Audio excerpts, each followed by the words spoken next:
Evening one and all, this is my match reaction or review to Manchester City 2, Southampton 1. Now, I think the headline has got to be spirited, committed, resilient and a far cry from whatever horror show that was last Friday. It has been Halloween since then. And, I think the fortunes have changed somewhat here. But let's go through this step by step then. 14 minutes in, Ward-Prowse opens the scoring, pouncing on a mistake from Ederson after he sort of bounces Armstrong's shot. And Ward-Prowse has had a fair few critics over the last, few weeks, in fact. He's sort of hardly had an influence so far this season, but the statistics don't lie now. He's a much better player now under Ralph Hasenhüttl. He scored 9 goals in the last sort of 18 months or so. Well, even in fact, a year since Ralph has been in charge. So certainly a different player to what he was, and you need to give him a bit of credit here. But let's get to the rest of it then. And after that goal, we absolutely dug in, and it was a long way to go. We were strapping ourselves in for a hammering or other, but you've got to give credit where it's due, and the boys were committed to absolutely everybody today. It was attack versus defence, very much similar kind of to Tuesday evening Carabao Cup, but they were organised, they were committed, taking absolutely no risks. They were hoofing it when they needed to hoof it, send it into Rosed, and we were not rash in the challenge. We stood up to City, who cast frustrated figures for most of the match. Once again, though, I do feel like we are almost the architects of our own downfall sometimes. And after City's pressure, they finally found an equaliser from Aguero, and it is a very similar goal to what happened on Tuesday evening. He steps away from the marker, finds himself 2 or 3 yards of space, and all he has to do then is just fire the ball past McCarthy. Unlucky sort of for McCarthy, the ball goes through his legs, and they find their equaliser. Suddenly their tails are up, and you thought it's just a sort of a matter of time when they can score the next one. But fortunately, or sort of unfortunately, I guess for them, they had to wait 15 minutes for it, and it could have easily come sooner though. I'm going to highlight McCarthy here, who picks the ball up from a back pass. I was just saying that we didn't make any rash decisions. McCarthy obviously wasn't aware in that build-up to that sequence and lost his concentration there for a moment, and I'll get to more of him in just a moment as well.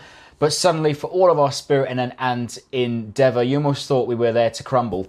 We're playing for the point now at this stage in the game, and trying to find time to waste, trying to find the end of that game as soon as we could. But it is a case of erratic decisions that have let us down. McCarthy picking up the ball, just previously, unaware of the situation, losing his concentration, and it could be said that he's lost his concentration for the second time in this match. But I've got to give him credit where it's due. He made some fantastic saves this afternoon and kept us in the game for most of this afternoon. But he comes flapping for the ball. He doesn't get any sort of connection onto it, and he's seen him do this a few times now in the last few appearances. He's coming for the ball but not getting any sort of a connection to it. He flaps at it. It falls to Walker, who just fires it into basically what is an empty net, and it gives them the winner. It's 2-1, 5 minutes to play, but we have to come out of this game with pride. We absolutely did ourselves proud this afternoon, but I want to highlight some other things. Why were the officials so lenient on Pep Guardiola today? He was seen running out of his technical area dozens of times to pick up the ball for the throw-ins, basically acting as the ball boy. So why didn't the referee or the officials or the fourth official warn him? The referees now have the power to book managers. And, you've seen, if you watch back the full highlights, you might see Pep Guardiola also furiously shouting at the Saint staff. So why wasn't he warned? It's almost a case that it's one rule for City or Liverpool or whatever, but it's another rule for the rest of the division. And why wasn't Aguero booked for basically taking 5 minutes to get off the pitch, trotting off as slow as he possibly could? He was furiously irate at the referees and shouting at James Ward-Prowse to tell him to get off the pitch.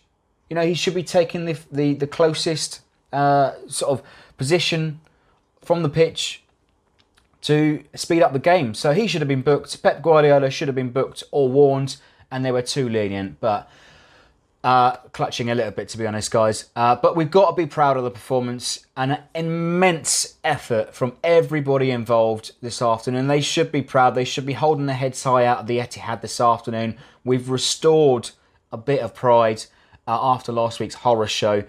Let's not be downtrodden. You know, we can feel heartbroken and we can feel aggrieved about sort of officials, etc. But we had absolutely nothing to lose here. And that's why we went hell for leather in that final 5 minutes, throwing Vestergaard and Jack Stevens up at centre forward.